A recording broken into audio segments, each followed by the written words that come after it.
Welcome to the School of Bliss podcast where we learn things that school didn't teach us. My name is Yani. I'm a professional life and financial coach. But in this podcast, I'm your classmate in learning about how to be happy, healthy, and super wealthy. Good morning, classmates, and welcome back to another class. Welcome back to class. Kalimutan ko yung script ko. Oh my God. Anyway, today is day 12 of our not so daily podcast na nag-shift. Na nagpahinga, no?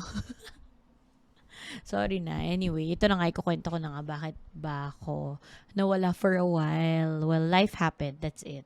In a nutshell, life happened and yeah, I couldn't record. That's it. That's what happened. And I'm recommitting to this. Anyway, nakalimutan ko pala mag-thank you yung last episode kahapon. I forgot to thank everyone who have been supporting the podcast in terms of rating and following the podcast. I know that you guys have helped the podcast be part of the I think, top 95 yung highest ko. And that one is what I'm truly grateful for with you guys, because if not for you, if not for your ratings, 5-star ratings, and your follows on Spotify, I wouldn't be part of the top 200, top 100 in the country. And yeah, just I owe it all to you, and thank you so much for the great feedback on the podcast. And just really happy to keep creating and keep doing this as my daily diary.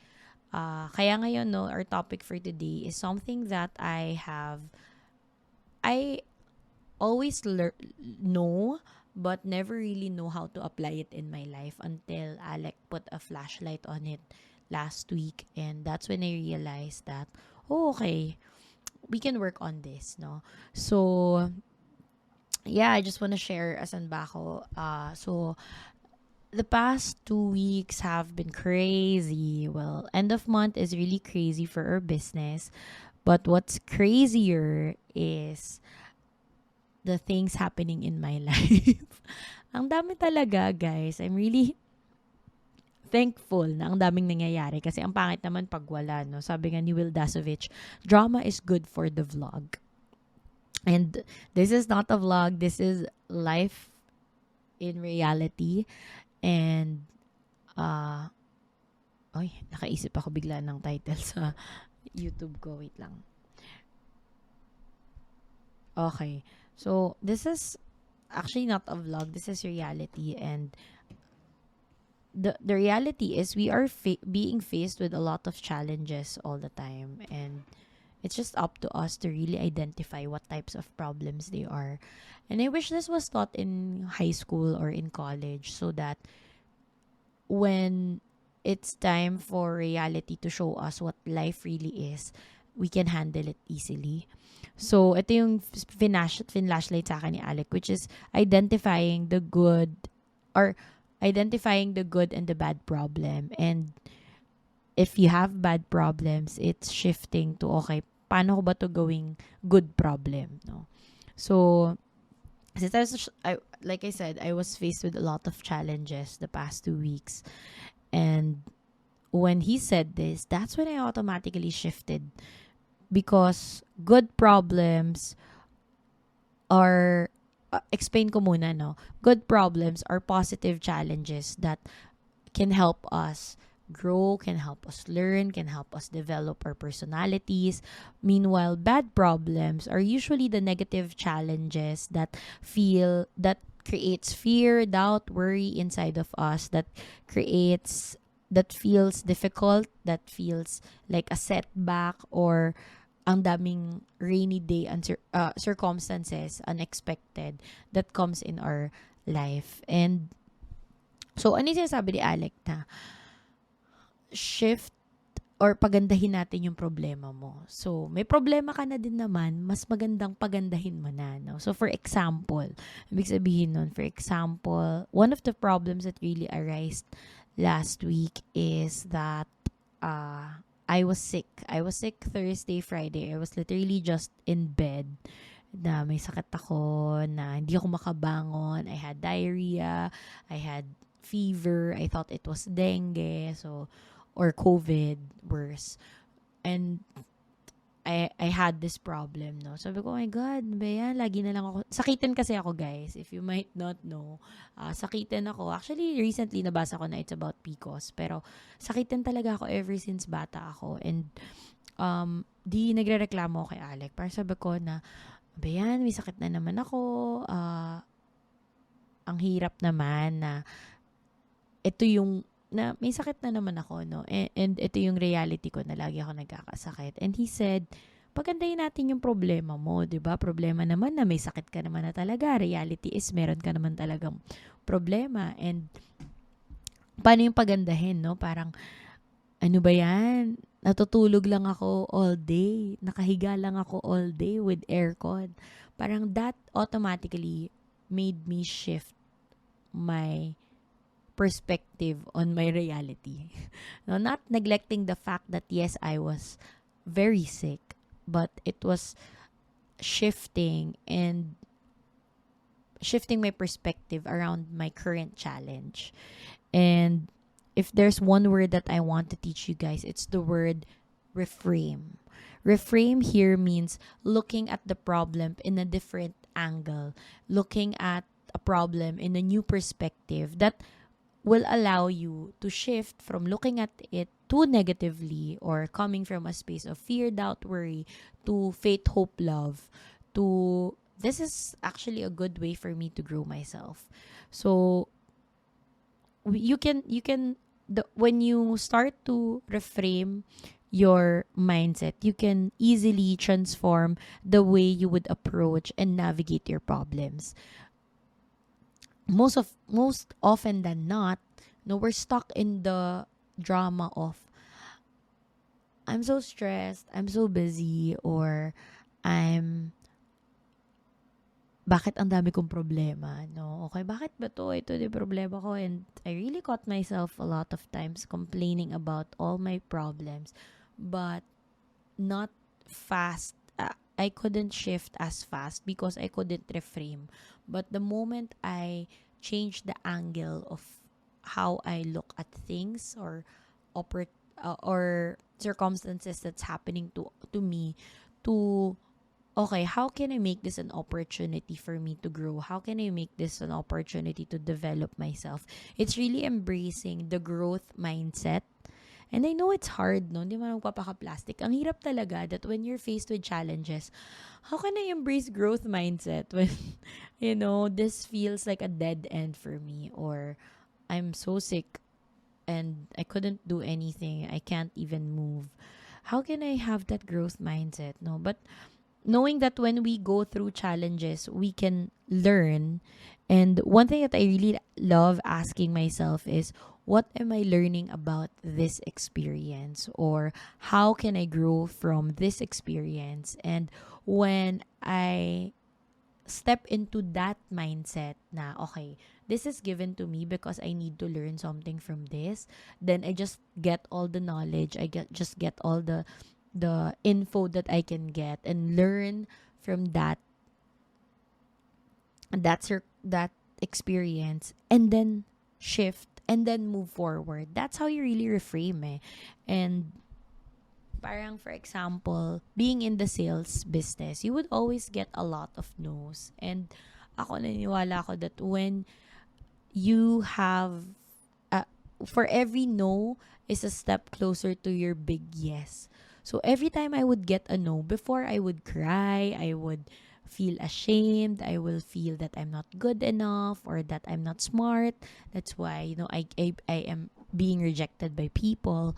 But what I realized is that no is rerouting me to my big yes. And one no means I'm a step closer to my yes, na sabi ni Lord, no, magkaroon ka muna ng, let's say, 5 na no's, na rejection, para mapunta ka dun sa mga tamang tao na papadala sa'yo, sa business mo, sa ginagawa mo.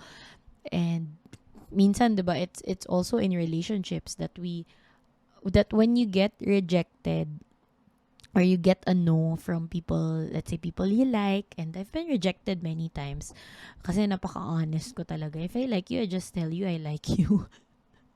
So, I got a lot of no's, but that's also a way for me to be excited about my big yes. So, when you get problems, that's consider it as a no in your life, and maybe that problem is given to you because paparating na yung para sa'yo.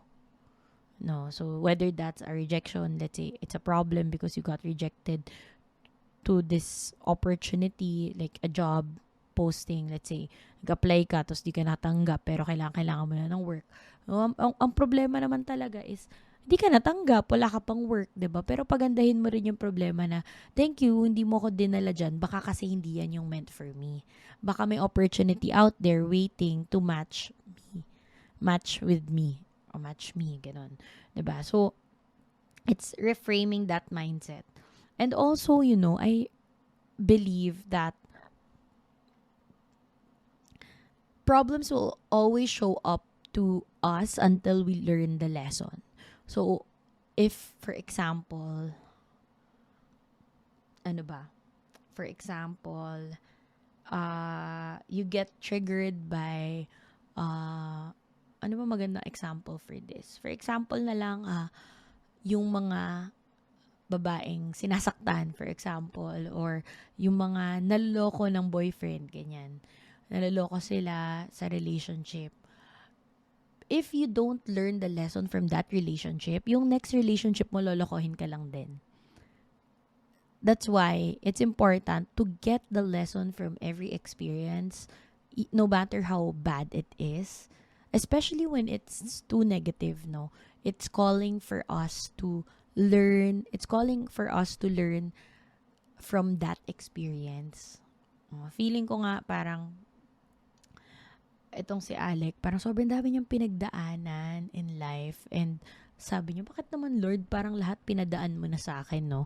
Sabi ko, kasi lahat yun are just a step closer to your big yes in life. And it's training yourself to find the silver lining in those. Parang iniisip namin na kung hindi mo pinagdaanan yung mga yon, hindi ka magiging sino ka ngayon. And hanggat hindi mo natututunan yung lesson dun sa mga yon, it kept showing up.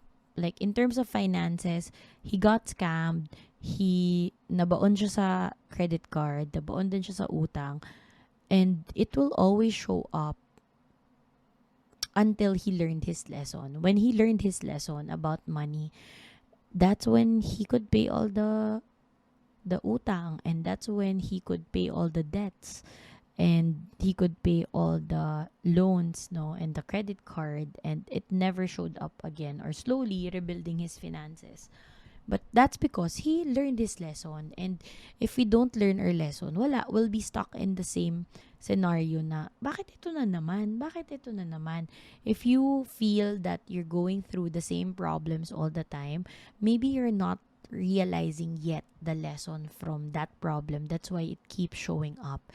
Because problems will not be given to us if we don't learn from them. Diba? Parang feeling ko lang that no coincidence even with problems, that they're all meant to teach us a lesson that we will apply. Maybe hindi pa natin alam right now, but in the future, it will show up na parang, okay, buti na lang tutunan ko to. For example, buti na tutunan ko mag-negotiate with businesses before in my internship. I was so it was so hard for me at that time, pero ngayon it's easy now kasi natutunan ko siya, 'di ba? So it's realizing that things are happening in our life because may lesson lang na dapat tayong makuha from that. And sabi nga ni Catriona, you always have to find the silver lining, 'di ba? Train yourself to seek the positive aspects or potential benefits that can arise from a problem. Because when you get this shift, when you get to reframe your focus, it will allow you to have and see the possibilities that are waiting for you. Possibilities perhaps through solutions, or alam mo yung mga hard decisions na ginagawa natin. Pero yun naman talaga, nandun pala yung mga lessons na pwede nating matutunan.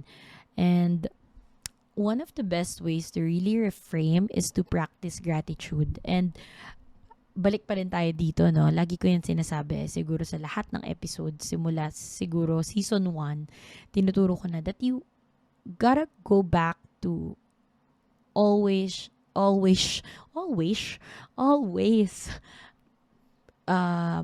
being grateful, being in the space of gratitude. Because if you do, grabe, lahat na lang ang dali. Lahat na lang, thank you, Lord. When you're given a problem, automatic mag-thank you ka na, no? Thank you ka na talaga kagad. And the problem becomes lighter. That's when I realize, so thank you, may problema, no? Yung iba nga, walang ganyang problema. Kunwari, for example, yung tax, nagka-problem ako. Sabi ko, thank you, may problema sa tax kasi it means may pera ako pang bayad nung tax. Ibig sabihin, may pera tayo na umiikot kaya tayo natatax. Diba? Yung iba nga, hindi nagbabayad ng tax. Ibig sabihin, wala silang problema na afford magbayad ng tax. Parang ganon. So, it's thank you, diba? It's focusing on, okay, how can I be grateful that I'm given this situation? How can I be grateful that I'm given this problem? Or problems are there because you need to have a shift in perspective and find and remember and be reminded. Yun. Problems are there because you need to be reminded of the things that you need to be grateful for. So if problems arise, okay, what am I not grateful for that I need to be grateful for? It's a wake-up call. It's not given to you just because. It's given to you because you need to shift, because you need to reframe, and because ultimately you need to shift into gratitude. And I think ito shifting perspective is not just denying na okay, may nangyayari. Sige na, false positivity na. Okay yan, kaya yan, no? But it's really, or pretending that everything is perfect, 'di ba? Na magaling ako, malakas ako, kaya ko 'to, binigay 'to sa akin kasi kaya ko 'to. But it's really recognizing that problems are given to us or exists because we need to learn, and these are just catalysts for personal and professional growth. Parang just right now, looking back at it, yung mga problems na pinagdaanan ko before, I know that they were meant to be there, be part of the storyline para naman may kwento kong makwento and may matutunan talaga ako doon. And true enough, no, dami ko rin naman talaga natutunan doon. So, in dealing with good and bad problem, the faster you shift, the faster you move forward in life. So, the faster you recognize how you can make it a good problem, the faster a problem you can make it into a good problem, then the faster you will move forward in life. Only means the faster you pick up yourself from the rut of being in fear because of the problem, faster you can move forward in life. And yeah, it was a big realization for me in the past week. Sobrang dami lang talaga nangyayari, and ang ganda lang that I know I am in control with how I see things and how I change my perspective and how I reframe my perspective on the challenges that are given to me. And I hope you do also do so, no? I hope you be in that space that makes you grow in the presence of uncertainties, challenges, problems. And if you do, I'm so happy because you probably have shifted the bad problem into a good problem.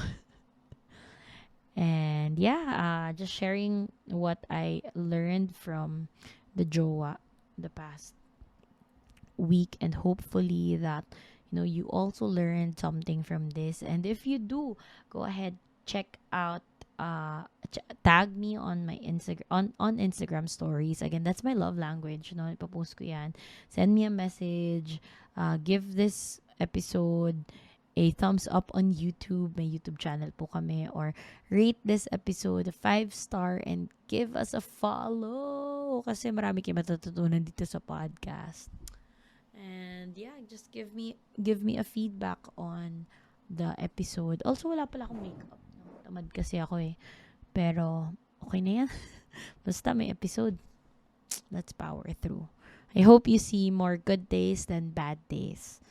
And yeah, stay blissful, everyone. And see you again tomorrow. Bye!